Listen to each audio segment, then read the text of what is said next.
c'est cool. Entreprendre heureux, c'est mieux. Bienvenue dans Bien dans ta boîte.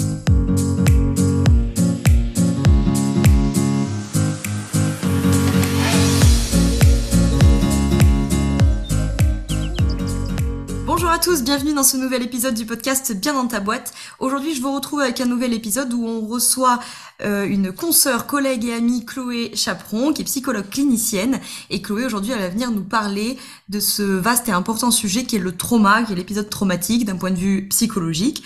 Donc, elle va nous expliquer en long, en large, en travers ce qu'est le trauma, ce que n'est pas le trauma. On va lui poser plein de questions. Merci Chloé d'être arrivée dans le podcast. Je suis très contente de t'avoir. Merci à toi, je suis ravie et merci beaucoup de m'accueillir dans ce podcast. Donc, grand plaisir. Avant qu'on s'attaque du coup à ce grand sujet de l'épisode traumatique, est-ce que tu peux commencer par te présenter, toi, ton activité et ton parcours? Ok, alors donc je suis Chloé Chaperon, je suis psychologue clinicienne depuis maintenant 2014. J'ai travaillé en psychiatrie d'abord, en psychiatrie adulte quelques années, et puis maintenant je suis essentiellement en libéral. J'utilise différents outils, les thérapies comportementales et cognitives, la thérapie d'acceptation et d'engagement, qui est un petit peu une déclinaison quelque part des thérapies comportementales et cognitives, ou TCC pour les plus aguerris. Et puis, j'utilise aussi l'intégration du cycle de la vie, qu'on appelle l'ICV, et qui, là, traite en particulier la question du trauma. Donc aujourd'hui, on te retrouve principalement en libéral. Ouais. Du coup, région nantaise, si jamais il y en a qui sont dans la région. Tout à fait. Et en visio, oui, non? En visio, ça peut se discuter. Après, voilà, pour la question du trauma, la visio, j'aime un peu moins. Je pense que les approches psychocorporelles en face à face, c'est quand même ce qu'il y a de mieux. Mais bon, on peut toujours en parler. Donc, comme ça, je le dis d'entrée, si au fur et à mesure de l'épisode, vous avez envie de contacter Chloé ou d'aller voir un peu ce qu'elle fait, je mets dans la barre de description associée à ce podcast, peu importe la plateforme où vous êtes, les liens pour pouvoir la retrouver d'une manière ou d'une autre. Alors, du coup, on va commencer par une question très large. C'est quoi un traumatisme psychologiquement parlant ?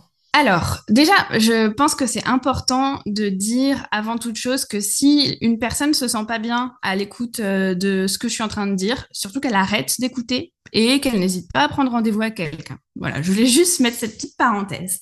Voilà, donc je vais vous parler de la question du trauma de manière assez large. Et pour ça, ce qui peut être intéressant, c'est de penser à la question du souvenir. En fait, on va dire qu'un souvenir normal, c'est un souvenir qui peut être facilement intégré par le cerveau. Et du coup, j'ai conscience rapidement de, voilà, ce souvenir-là, il m'appartient, il m'est arrivé, et maintenant, je sais que c'est terminé. Le souvenir traumatique, c'est plus compliqué que ça. Il est un petit peu comme encapsulé et il va se réveiller parfois de manière inopinée. On va dire que c'est comme si le cerveau, la région plus particulièrement de l'hippocampe, ne pouvait pas faire son travail de digestion de ce souvenir-là. Et donc, ça va réveiller finalement l'amygdale, qui est une partie qui s'occupe de la peur, de la question du danger. Et du coup, de manière inopinée, dès qu'il va se passer quelque chose qui va ressembler à ce souvenir traumatique, ça va se réveiller et ça va venir me créer peut-être des flashbacks, peut-être des cauchemars ou mon rythme cardiaque qui va s'accélérer. Voilà. Donc, c'est finalement la question d'un souvenir qui n'est pas suffisamment bien intégré dans le corps et qui se réveille chaque fois que, de près ou de loin, il y a quelque chose qui ressemble à ce que j'ai vécu de traumatique. Et alors justement, à partir de quand, de quoi est-ce qu'on peut parler de trauma ? Là, la question, elle est très compliquée parce que finalement, c'est hyper personnel. Dans le DSM, qui est notre manuel diagnostique et statistique des soignants, on va dire, qui est plutôt américain, eux, ils catégorisent ça vraiment en parlant de moments où on a été confronté peut-être à la mort, malheureusement, témoin, où on a eu peur de mourir ou bien plutôt des traumatismes d'ordre sexuel. Voilà, donc là, c'est clair et net que ça fait effraction, on va dire, dans le reste de notre vie. Enfin, on voit bien qu'il y a un événement anormal dans le reste de notre vie. Ça, On peut parler de trauma de type 1. Bon, je suis désolée, hein, je suis un peu dans le jargon, mais le type 1, on va dire que c'est ça, c'est un événement isolé par rapport à le reste de ma vie où c'est OK, on va dire à peu près.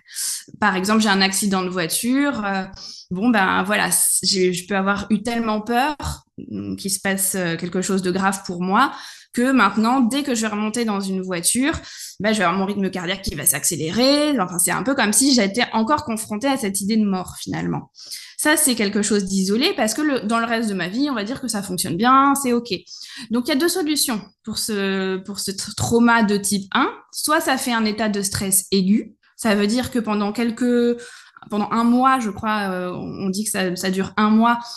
Ben voilà, je suis pas très tranquille. C'est normal, j'ai vécu quelque chose de difficile. Mais ça se résout tout seul. Finalement, au fur et à mesure, ma vie reprend, j'ai des amis, j'en parle à mon conjoint, bref, le fil de ma vie peut reprendre normalement, ça s'intègre tout seul. Mais il peut arriver que ce soit pas le cas et que du coup, comme je le disais tout à l'heure, je remonte dans ma voiture et à nouveau, je sois activée. Là, ça s'intègre pas. Par contre, c'est quand même toujours un trauma de type 1 parce que c'est un trauma isolé dans le temps. Ensuite, donc, comme je le dis, soit quelque chose peut faire trauma ou quelque chose peut ne pas faire trauma, même s'il y a un événement qui est quand même considéré comme grave. C'est pas automatique que ça fasse un état de stress post-traumatique. Ensuite, il y a les traumas plus qu'on appelle de type 2, qui malheureusement, eux, sont plus répétés dans le temps. Ça concerne malheureusement souvent l'enfance, les figures d'attachement avec lesquelles on a vécu, dans des relations un petit peu compliquées où notre figure d'attachement qui est censée prendre soin de nous quelque part est peut-être imprévisible ou suscite finalement la peur alors qu'elle est censée susciter l'amour, le soin, etc. Et là, ça va être beaucoup plus insidieux à repérer. Je pense qu'il peut y avoir des manifestations de type dissociation, ce genre de choses. Donc, la dissociation, ça va se caractériser pas mal par ces histoires de cauchemars, ces reviviscences, sensation de ne plus être totalement bien connecté avec son corps. Ça, c'est des symptômes de dissociation. Donc, on peut voir ce genre de symptômes arriver, mais les personnes peuvent avoir des difficultés à se dire j'ai vécu ça parce que finalement, c'est tellement la norme, c'est tellement ce dans quoi j'ai été baignée, c'est tellement répété que je ne sais pas finalement ce qui existe ailleurs. Donc, c'est plus difficile à repérer pour soi, finalement. Pour un clinicien, c'est moins difficile à repérer, mais pour sa propre histoire, c'est compliqué parce qu'encore une fois, on n'a pas d'autres référentiels. Certainement une question que les auditeurs auditrices peuvent se poser et en même temps je ne suis pas sûre que tu puisses y répondre, mais tu auras peut-être des éléments de réponse. Comment ça se fait, entre guillemets, on va parler un peu résilience, hein, comment ça se fait que le sujet A, il tourne pas à état stress post-traumatique et que le sujet B, il tourne à état stress post-traumatique? Oui, c'est une question qui est hyper intéressante. Alors, les études montrent quand même qu'il y a des facteurs de protection. Et les facteurs de protection, c'est Cyrulnik, je crois, qui les a mis en évidence pour la résilience. Hein. C'est le fait d'avoir un attachement de type sécure. Un attachement de type sécure, ça veut dire qu'on a été, on a pris suffisamment soin de nous, on a acquis un sentiment de valeur personnelle. Et en plus, en conséquence, avec un attachement de type sécure, on va avoir pas trop de difficultés à créer du lien avec les autres. Donc, on aura un tissu relationnel de qualité. Et puis, en plus, on va être capable de demander de l'aide. Donc, si rapidement, j'ai mon soutien social qui se met en place, si en plus, à l'intérieur, je suis assez solide, il y a des chances pour que je ne fasse pas un état de stress post-traumatique. Alors que, en effet, si j'ai un attachement un petit peu plus, je sais pas, évitant, par exemple, donc ça veut dire, là, pour le coup, j'ai du mal à demander de l'aide, j'ai un peu appris qu'on pouvait compter que sur soi-même, là, ça veut probablement dire que, en effet, au niveau de mon estime de moi, au niveau de ma régulation émotionnelle aussi, ça va être plus difficile de manière générale, et donc j'ai plus de risques, en effet, de faire un état de stress post-traumatique. Et on va le voir, on va voir des personnes qui peut-être sont plus enclins à avoir des addictions, des troubles alimentaires, ce genre de comportements qui viennent parler d'une difficulté de régulation émotionnelle qui était quand même préexistante au trauma, vraiment au moment où on a pu repérer la rupture avec le reste de la vie. Et alors du coup, concrètement, on peut observer quoi comme conséquence quand on a vécu un trauma sur le quotidien? Alors, là encore, est-ce qu'on parle de trauma de type 1 ou de type 2? Alors on va commencer avec le trauma de type 1. Voilà, tout à fait. Donc pour le trauma de type 1, bah, c'est ce que je disais tout à l'heure. C'est vraiment, j'ai mon accident de voiture. Et bien ensuite, dès que je reprends une voiture, j'ai des manifestations de peur, comme si j'allais être de nouveau confrontée à l'idée de mort. Donc rythme cardiaque qui s'accélère, tous les symptômes finalement sympathiques, je crois, du système nerveux sympathique. Donc rythme cardiaque, pression artérielle qui augmente, des tremblements, peut-être des flashbacks de ce qui s'est passé. Peut-être que je vais avoir des cauchemars. Et puis ensuite, il va y avoir tout un tas d'évitements. Bah, du coup, je vais plus oser prendre la voiture. Et puis ma vie va un peu se restreindre comme ça. C'est surtout ce genre de symptômes qu'on observe pour les traumas de type 1. Donc c'est ce que je disais, voilà. Peut-être plus facile quand même à détecter que pour le trauma de type 2, où là, bah, c'est à nouveau ce dont on parlait tout à l'heure. On va être peut-être plus sur des symptômes type soit dépersonnalisation, dissociation, soit difficulté de régulation émotionnelle avec des addictions, des troubles alimentaires. Ça nous met un petit peu la puce à l'oreille sur un trauma de type 2. Alors j'ai une question super importante. C'est que parmi ceux qui nous écoutent là, il y en a peut-être certains qui ont la sensation d'avoir vécu quelque chose de traumatique dans leur vie, peut-être parce que ils ont des épisodes de dissociation, de déréalisation, de dépersonnalisation, parce qu'ils ont des cauchemars, parce qu'ils ont eu des TCA, enfin des troubles du comportement alimentaire, bref, peut-être plein de choses, peut-être même sans en arriver là, mais l'intuition qu'il s'est passé quelque chose. Est-ce que tu peux nous parler du phénomène de l'amnésie traumatique, parce qu'on en parle beaucoup, donc qu'on vienne un petit peu mettre de la clarté là-dedans. C'est quoi l'amnésie traumatique? Est-ce que c'est si fréquent que ça? Comment ça se fait que ça arrive, le refoulement, tout ça, on t'écoute. C'est compliqué. Alors là encore, il faut repartir de la question du souvenir dont on parlait tout à l'heure, où le souvenir normal, il est facilement digéré. Le souvenir traumatique, lui, c'est pas le cas. Et en effet, il peut arriver qu'il y ait un mécanisme d'oubli parce que c'est tellement effractant pour le cerveau, ça a amené tellement de charges de cortisol que bah, finalement, il y a un mécanisme en effet qui se met super bien en place, qui fait que hop, le souvenir il est encapsulé, il est quelque part un peu dissocié de moi, mais il va quand même se réveiller et il va se réveiller de manière assez aléatoire. C'est des moments où on va pouvoir sentir qu'on est en train de se battre contre quelque chose. Et je pense que voilà, l'addiction, le trouble alimentaire, ça a cette fonction d'essayer de remettre le couvercle sur ce souvenir qui est en train d'essayer d'émerger. Maintenant, c'est quelque chose qui, je pense, est à... Enfin, quand on a ce sentiment, en tout cas, qu'on a vécu quelque chose qui pourrait être de cet ordre-là, je dirais que c'est toujours important de l'écouter et d'aller travailler en psychothérapie. Parce que, comme on le disait tout à l'heure, on peut avoir un peu tendance à aller chercher son trauma de type 1, son gros truc qui explique ses troubles, son gros accident de voiture quelque part que j'aurais oublié. Mais comme on l'a dit, parfois c'est pas de cet ordre-là. C'est plutôt de l'ordre d'une ambiance, mais qui est pas pour autant normale et qui nécessite d'être traité et qui va même peut-être être un peu plus compliqué à traiter parce que bah, c'est là depuis plus longtemps, ça a vraiment constitué une toile de fond ce qu'on a vécu. Donc c'est dans ce contexte-là qu'on peut parler d'amnésie. C'est là, mais c'est pas là. Enfin, il y a quelque chose il y a des auteurs qui parlent du soi hanté. C'est vraiment ça. C'est comme s'il y avait un petit peu des fantômes dans le placard. Il peut aussi y avoir la question du transgénérationnel qui se pose. Enfin, après, la psychothérapie, de toute façon, c'est ça. On sait pas tellement ce qu'on va trouver. On ouvre un peu la boîte de Pandore et puis on part à la recherche de, bah, en effet, ce qui a pu se passer. Et l'objectif, après, c'est de pouvoir l'intégrer pour pouvoir se dire, OK, ça fait partie de mon histoire, mais maintenant c'est fini, je suis en sécurité. Et c'est ça qui est important finalement. Alors c'est vrai que là, pour ceux qui nous écoutent, peut-être c'est souvent un effet de la transmission du DSM où on peut avoir un peu l'impression que soit c'est A, soit c'est B, soit c'est noir, soit c'est blanc, voilà. Est-ce que c'est possible que, par exemple, on ait quelqu'un qui ait vécu dans un climat qui aurait mené à un trauma de type 2, un climat incestuel ou incestueux, mais que on ait un épisode particulièrement, par exemple un climat incestuel, donc comment on va expliquer ça simplement, du fait qu'il n'y a pas forcément d'acte incestueux, mais qu'il y a ce climat incestuel, et puis qu'un jour il y a un trauma, admettons d'ordre sexuel, soit incestueux, soit autre, et que du coup, on a une espèce de combinaison d'un trauma 2 et d'un trauma 1.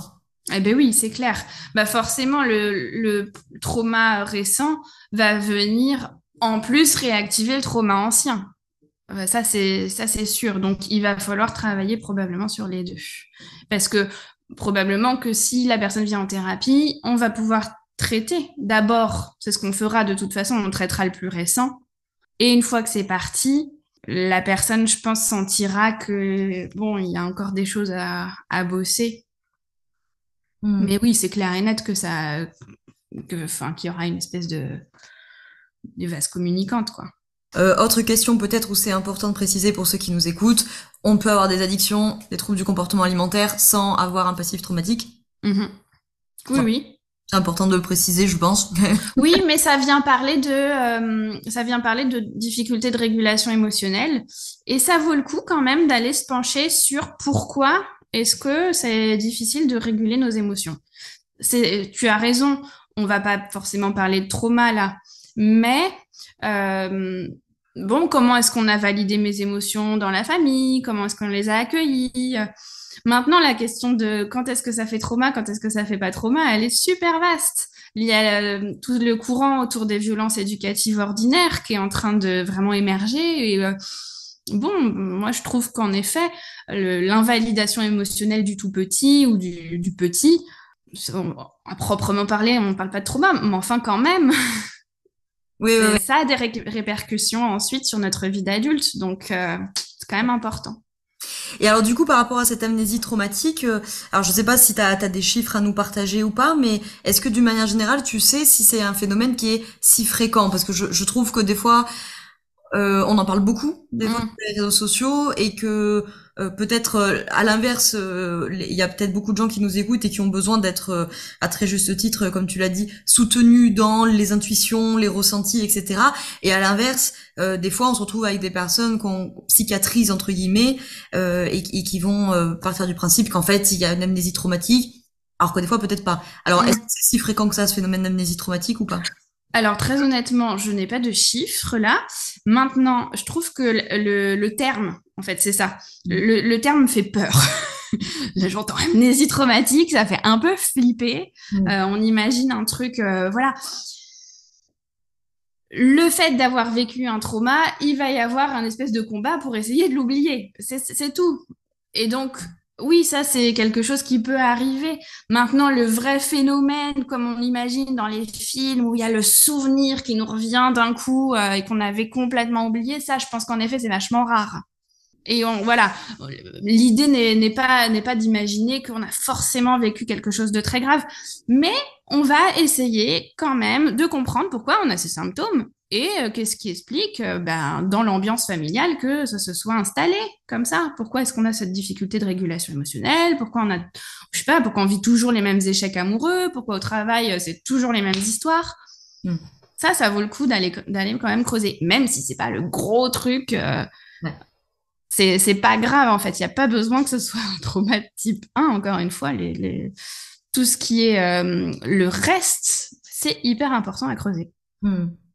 Alors justement, en parlant d'état de stress post-traumatique, donc tu nous as expliqué tout à l'heure que c'était pas systématique, c'est pas parce que j'ai vécu un épisode traumatique ou un climat entre guillemets traumatique que forcément je tourne à état de stress post-traumatique, mais il y a quand même des cas qui sont, enfin des situations qui vont mener à ce phénomène-là. Est-ce que tu peux nous expliquer ce fameux état de stress post-traumatique ESPT qu'on entend partout? Concrètement, c'est quoi les manifestations? À quoi ça ressemble?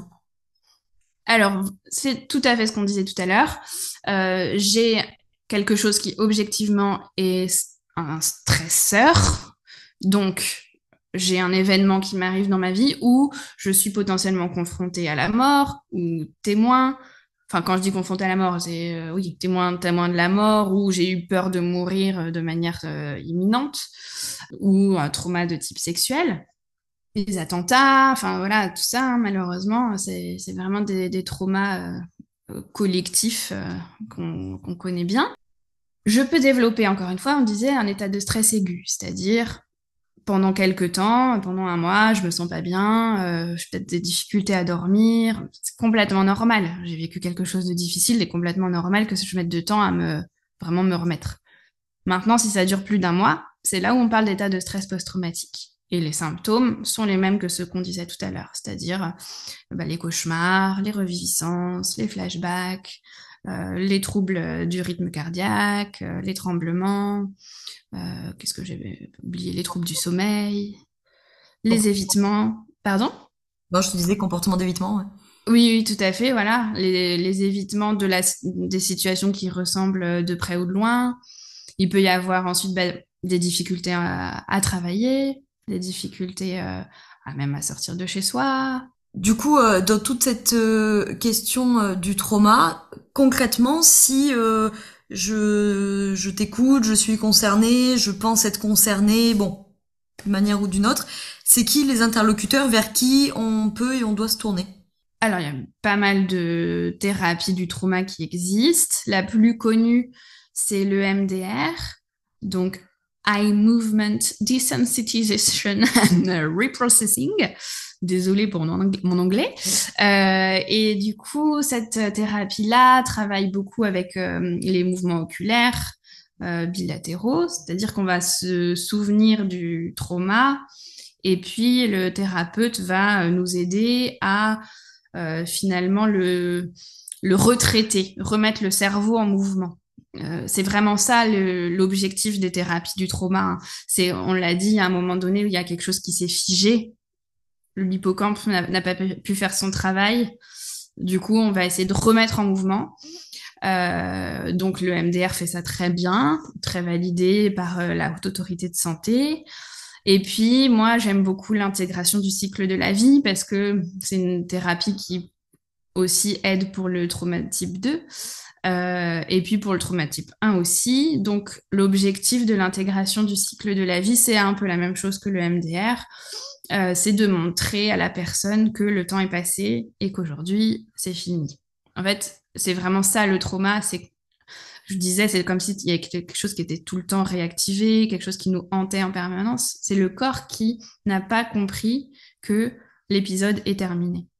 Mon exemple de l'accident de voiture, j'y retourne. Si je fais une séance en ICV sur cela, alors je vais entendre plusieurs fois, une fois que je suis sortie de la voiture, quand peut-être les pompiers sont arrivés, puis ensuite quand j'ai été à l'hôpital, puis ensuite quand on m'a opéré, puis ensuite ma belle-sœur qui est venue me rendre visite, puis ensuite je suis sortie de l'hôpital, puis ensuite j'ai revu mon fils. Bref, et on va me raconter ça plusieurs fois pour qu'enfin je réalise vraiment dans mon corps et plus seulement dans mon cerveau, parce que si on me le dit, bah oui, cognitivement, je l'entends, bah oui, t'es sorti de la voiture, oui, super. Sauf que mon corps, lui, il n'a pas compris. Et si tu me le répètes plusieurs fois, tout ce que j'ai fait depuis, tous ces souvenirs qui sont réels, qui sont vraiment passés, au fur et à mesure, je vais avoir ma sensation de départ, ma sensation de, c'est horrible d'être dans cette voiture, qui va vraiment se calmer, et mes sensations corporelles qui vont, au fur et à mesure, disparaître au fur et à mesure de ces répétitions. Voilà. Et alors, comment on fait de l'ICV sur une amnésie traumatique? Comment on fait de l'ICV sur quelqu'un qui n'a pas la mémoire de ce qui s'est passé? La mémoire, c'est... Ouais. Non, mais c'est hyper important là ce que tu poses comme question, je trouve, parce que ça rejoint ce qu'on disait tout à l'heure. On va pas du tout travailler sur je sais pas comment dire, une impression de. Non, on va pas faire ça comme ça. On va travailler avec l'idée peut-être qu'il y a eu quelque chose ou peut-être pas. J'en sais rien. On va partir sur, en tout cas, ce dont on se souvient vraiment. Donc, ça voudra dire que je travaillerai plutôt sur le cours de la vie, parce que là, ce ne sera pas quelque chose de vraiment identifié comme mon accident de voiture. Donc, je vais partir de jour 1. Donc, on va travailler, je vais poser pas mal de questions autour de la naissance, si on sait, bah voilà, si on était un petit bébé désiré ou pas, quelle est l'histoire de la rencontre des parents, quelle est même l'histoire familiale. Voilà, on va avoir des informations transgénérationnelles peut-être, alors si la personne peut en avoir. Puis ensuite, on va travailler qui est-ce qui s'est occupé de nous pendant les premiers jours de notre vie. Puis après, on va partir sur des souvenirs explicites, parce qu'au départ, on n'a pas de souvenirs de 0 à 3 ans, c'est des choses qu'on nous a racontées. Donc, on va plutôt parler de stades développementaux qu'on a tous vécu, c'est-à-dire, voilà, je commence à me mettre à quatre pattes, puis debout, puis je marche, je parle, je cours, je demande pourquoi, bref. Tous ces trucs qu'on a à peu près fait puisqu'on est là aujourd'hui pour discuter et pour se mettre debout. Donc ça, je suis sûre qu'on l'a vécu. Il n'y a pas de problème. Et puis après, je vais aller sur les souvenirs explicites de la personne. Alors, si on est dans le cas d'une amnésie traumatique, ça voudra dire que peut-être je vais avoir pas beaucoup de souvenirs. C'est pas grave. Je prendrai avec ce qu'il y a. Et en fait, au fur et à mesure des répétitions, c'est comme un voyage. Finalement, le puzzle se reconstitue. Et tiens, j'ai un autre souvenir qui émerge. Puis je les rajoute au fur et à mesure. Et c'est ça le travail en psychothérapie qui peut faire émerger des choses. C'est je relance la machine avec le peu de souvenirs que j'ai et on va voir ce qui vient. Ça fait une bonne transition pour parler du transgénérationnel, qui est une question que j'avais pas prévue, mais juste avant ça, pour terminer sur la question des accompagnants et des accompagnements possibles quand s'il y a des personnes qui sont concernées ici, qui sont peut-être des fois un petit peu perdues entre les psychologues, les psychothérapeutes, les psychopraticiens, les thérapeutes, et tout ce beau monde qui existe là. Donc, tu nous as parlé de l'EMDR. Donc, l'EMDR, c'est une thérapie qui est pratiquée par des psychologues. Ou psychiatres. Ou psychiatres, ok. Donc, évidemment, dans les interlocuteurs de référence, outre le médecin généraliste, bien entendu, on a les confrères et consoeurs psychiatres, psychologues, du coup. Est-ce qu'on peut avoir d'autres praticiens, je pense notamment aux techniques psychocorporelles, de kinésiologie, etc., qui peuvent intervenir peut-être dans le parcours de recherche ou de prise en charge? Alors moi, j'y connais pas grand-chose, honnêtement. Du coup, j'imagine que oui. Alors, si, ce que je sais, c'est que par exemple, les ostéos, etc., vont utiliser tout ce qui est en plus autour de la théorie polyvagale. Donc ça peut être intéressant en combinaison avec une psychothérapie. Je pense que je le mettrais, j'avoue, en combinaison. Et puis, j'imagine, oui, en kinésio, mais alors, je serais incapable d'en parler, honnêtement. D'accord, ok. Alors, peut-être les confrères consoeurs psychologues qui font de l'hypnose aussi. Oui, tout à fait. Alors, effectivement, du coup. EFT. De l'EFT, ouais. Bon, voilà. S'il y en a parmi vous, peut-être effectivement les confrères consoeurs kinésio ou d'une manière générale, tous ceux qui travaillent autour du psychocorporel, ça peut être intéressant. Ceux qui travaillent autour de la thérapie familiale au sens large peuvent être intéressants. Oui, complètement. Complètement. Et puis des fois, on combine plusieurs approches, ça peut être top aussi. Ouais. Et bien, justement, en parlant de combiner différentes approches, tu m'as fait une belle transition. La question n'était pas prévue, mais je pense qu'elle est quand même intéressante et qu'il y en a plein qui doivent se la poser parmi ceux qui nous écoutent. T'as évoqué tout à l'heure la piste du transgénérationnel. Alors, ma première question, alors déjà, je vais te laisser nous expliquer ce qu'est le transgénérationnel. Et ma question, peut-être pour ceux qui nous écoutent, ça serait, est-ce que c'est possible que je porte le trauma des générations, de quelqu'un d'une génération précédente et que moi, je n'en ai pas vécu dans ma vie à moi? Alors, la question du transgénérationnel, c'est beaucoup en France Tarquinio qui travaille dessus. Ça pose la question de l'épigénétique. En fait, selon certaines recherches, il semblerait que lorsqu'il y a trauma, cela viendrait modifier le karyotype. Et donc, forcément, ensuite, la lignée aurait son matériel génétique qui serait modifié. Donc ça, c'est la piste scientifique. Et puis, en effet, je saurais pas te répondre noir ou blanc finalement.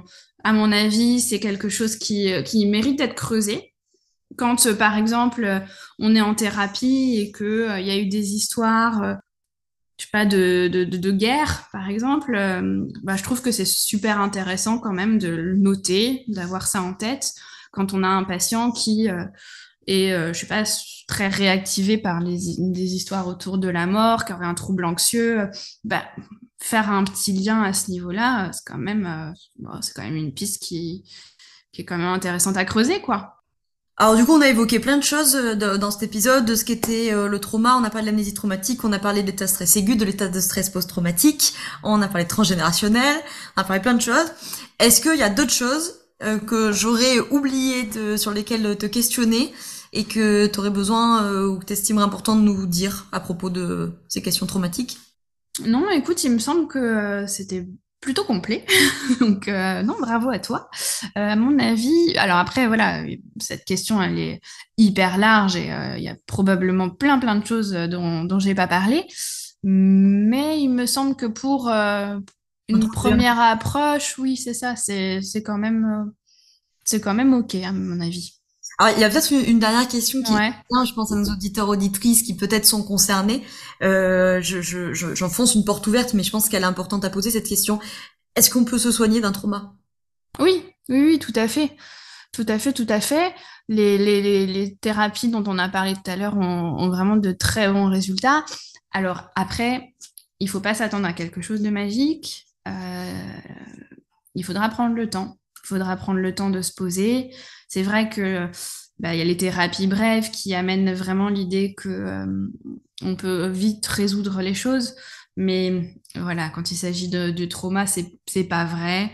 C'est des thérapies qui durent quand même longtemps. Moi, je n'hésiterais pas à dire que c'est autour de 6 ans, par exemple, hein, quand on est sur quelque chose de type 2. Enfin, quand il y a beaucoup de choses à, à enlever, en fait. Hein, parce que moi, je vois vraiment ça comme si on épluchait un oignon. L'idée, c'est d'aller se reconnecter avec son soi central et on va enlever les pelures d'oignon qui empêche la connexion à soi finalement, avec toutes ces parties protectrices qui se sont mises en place parce qu'il y a eu différents traumas. Donc ça va prendre du temps, mais oui, c'est possible d'avoir une amélioration de qualité de vie. On va voir des personnes qui vont être mieux régulées au niveau émotionnel, on va voir des personnes qui vont être capables de beaucoup mieux s'affirmer, parce que c'est ça aussi la question du trauma plus type 2, c'est aussi, on n'en a pas parlé, mais c'est des difficultés d'affirmation de soi, des difficultés d'estime de soi qui vraiment pourrissent la vie au quotidien. L'impossibilité de dire, ben, je sais pas, à son patron, j'ai besoin de ci ou j'ai besoin de ça, parce qu'il y a quelque chose de, par exemple, trop paternel, où mon père était trop terrorisant pour que je puisse exprimer mes besoins. Et ça, c'est quand même des choses qui vont pouvoir être traitées rapidement en thérapie. Et en tout cas, ça mérite vraiment de le faire. Ça mérite de faire ce chemin pour avoir une meilleure qualité de vie, je pense. Oui, ce que je me permets d'ajouter, tu commenteras hein, dans un sens ou dans l'autre, Mm. pour les personnes qui nous écoutent, hein, qui peuvent être concernées, c'est que bon, évidemment, c'est pas un sujet à prendre à la légère. Si vous êtes concerné de près ou de loin, ou que vous pensez l'être, etc., comme disait Chloé, plutôt, même si on est dans le registre du ressenti, de l'intuition, de aller investiguer, avec évidemment les thérapeutes qui vous parlent le plus et surtout en lesquels vous avez confiance, évidemment, pour voir peut-être comme tu disais tout à l'heure, on n'arrivera peut-être pas à la conclusion traumatique et peut-être qu'il y aura autre chose dans la question émotionnelle, dans la question familiale, etc. Mais au moins, vous aurez écouté cet élan, cet instinct. Je me rappelle d'un de mes profs de fac de psycho qui disait le corps a meilleure mémoire que la tête. C'est pour ça que je disais aussi que les approches psychocorporelles peuvent être peut-être intéressantes, des fois en complément. Des thérapies plus cérébrales, entre guillemets, plus mentalo-émotionnelles, parce que le corps se rappelle bien, et notamment que dans la question amnésique, s'il y en a qui sont concernés, c'est pas parce que la tête ne s'en rappelle pas que le reste de l'organisme, lui, ne s'en rappelle pas. Donc les intuitions sont pas non plus fortuites, et enfin pas toujours fortuites, et pas toujours le coup de la coïncidence, du hasard, Mm. ou de je sais pas pourquoi c'est là. Ouais. Et que l'inconscient a bonne mémoire.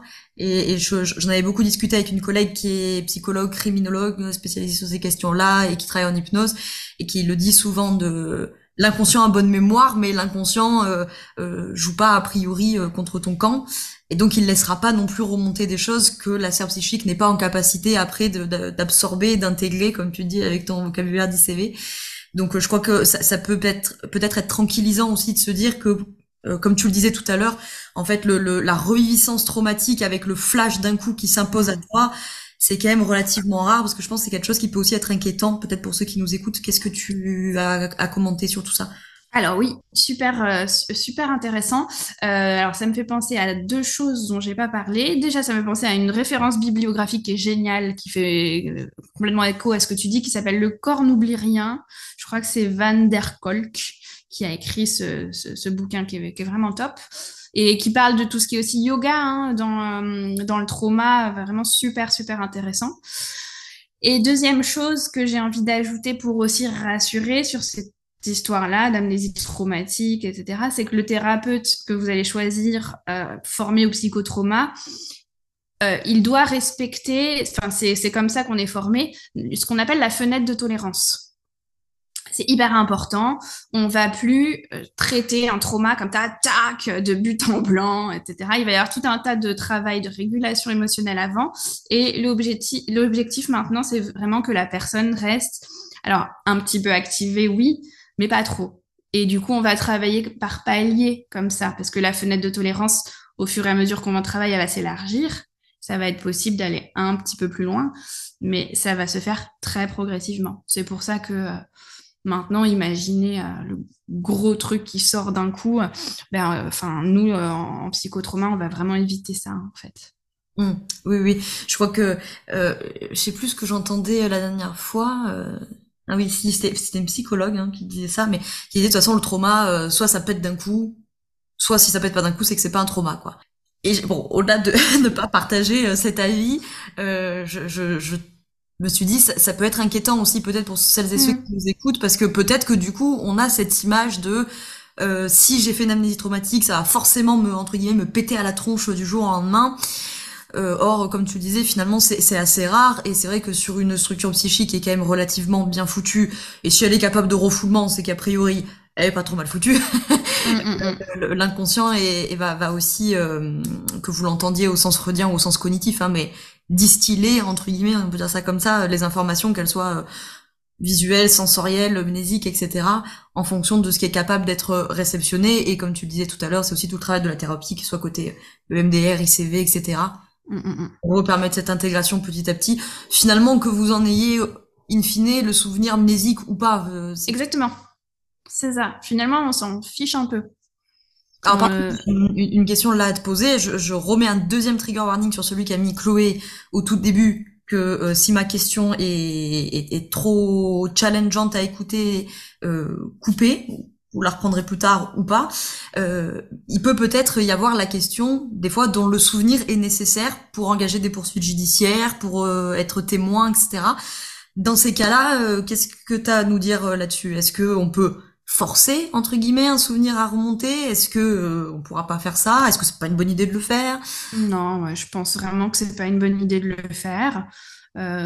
Si à partir du moment où c'est pas là, c'est pas là. Enfin, je veux dire, on va pas forcer le cerveau, en effet, à se souvenir de quelque chose qui peut pas encaisser. Donc, euh, donc non, j'irai vraiment pas là-dessus. Bon, bah je crois qu'on a pas mal fait le tour quand même, pas de manière exhaustive. Est-ce que t'as parlé tout à l'heure de quelques auteurs? Est-ce que t'as peut-être des ressources vers lesquelles renvoyer nos auditeurs auditrices qui veulent en savoir plus sur ces questions traumatiques? Alors oui, moi je conseille beaucoup les livres de Joanna Smith qui travaille en ICV. Donc il y a À la rencontre de son bébé intérieur qui est top. Il y a aussi, comment ça s'appelle? La puissance réparatrice de votre cerveau, que j'aime beaucoup, où finalement c'est un peu un self-help book qu'on peut utiliser pour essayer peut-être déjà un peu tout seul de faire un peu le tri dans ce qui peut nous concerner au niveau trauma. Après, au niveau plus des émotions, il y a Tristesse, peur, colère de Stéphanie Ahusso, qui est vraiment un chouette bouquin aussi. Et puis Le corps n'oublie rien dont on a parlé de Van der Kolk, mais qui est peut-être un poil plus pointu. Donc je sais pas, faut voir. Faut voir. Si on est passionné par la question, why not? Oui, oui, hein, je crois qu'il y en a parmi nos auditeurs auditrices qui aiment vraiment beaucoup tout ça. Alors si on aime vraiment beaucoup, faut aller carrément vers Le Soi hanté, qui est le bouquin de référence. Je crois que là c'est alors Van der Hout. Van der Voilà. Bon, vous inquiétez pas, si vous tapez le soin hanté sur Google, vous devrez Ouais, a priori pas trop tomber sur 25 bouquins différents. a priori. Moi, un bouquin que j'aime bien pour compléter, mais alors on est vraiment dans du technique, hein. Vous n'êtes pas dans un livre de plage qui est peut-être plus orienté sur les violences et notamment les violences sexuelles. C'est Violences et abus sexuels dans la famille de Reynaldo Perón, mais alors qui est un bouquin plutôt orienté là-dessus et qui est vraiment un bouquin technique, quoi. Donc c'est pas comme voilà, on y est allé un peu crescendo du coup dans les Mm. lectures. Vous amusez pas à Reynaldo Perón si vous voulez explorer. Là, ça va être vraiment pour celles et ceux d'entre vous qui veulent préciser vraiment les profils, les comportements, etc. Il y a Muriel Salmona aussi sur le même thème qui est peut-être un poil plus abordable, qui s'appelle, je crois, Violence sexuelle. Pareil, c'est une psychiatre et qui est quand même une référence dans le trauma et c'est intéressant de la lire, je trouve. Très bien. Bon, bah vous avez du coup plein de lectures si vous voulez compléter. Vous pouvez retrouver Chloé du coup dans la barre de description ou l'article associé selon que vous soyez sur des plateformes d'écoute ou que vous soyez sur le site de Bien dans ta boîte. Chloé qu'on retrouve d'ailleurs dans le programme accompagnant pour la prochaine promo puisqu'elle passera en journée, je sais plus où on t'a mis, en journée 6, je crois, Quelque 7, part. je ne sais plus, et qui viendra nous parler justement du trauma à destination des professionnels de l'accompagnement pour savoir, j'en dis pas trop, mais pour savoir un peu mieux le repérer, le déceler, le réorienter s'il y a besoin, etc. Est-ce que tu peux ajouter quelque chose, Chloé, avant qu'on conclue cet épisode? Bah écoutez, que tout le monde prenne bien soin de soi. Ouais. C'est déjà pas mal. Merci beaucoup d'avoir répondu à toutes nos questions et qu'on y voit un petit peu plus clair sur ce sujet important. Et à très bientôt. Merci d'avoir été là. Merci à toi, à très bientôt.